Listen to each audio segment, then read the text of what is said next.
கொள்ளை அடிக்கிறதுலாம் எங்களுக்கு அனுபவம் இல்லதான். அதெல்லாம் எங்களுக்கு சுட்டு போட்டாலும் வராது. இந்த கொள்கையை பேருக்கு மட்டும் வச்சுக்கிட்டு நேரடியா சரண்டர் ஆகிறது, மறைமுகமா சரண்டர் ஆகிறது, இந்த மாதிரி அனுபவம்லாம் நமக்கு இல்லதான். அதுவும் நமக்கு சுட்டு போட்டாலும் வராது. மக்களை நேசிக்கிற நல்ல குணம் இருந்தா போதும்யா, நல்ல சூப்பரான ஒரு நல்லாட்சி கொடுக்கலாம். நல்லாட்சி கொடுக்கிறதுக்கு மெத்த படிச்ச மேதாவிகளா இருக்கணும்லாம் ஒன்றும் அவசியம் இல்லை.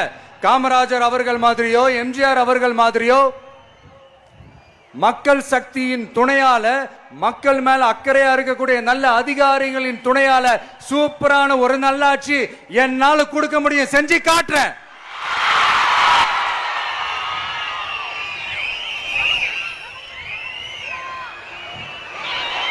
நாலரை வருஷம் ஆச்சு, 4.25 வருஷத்துக்கு மேல ஆகுது.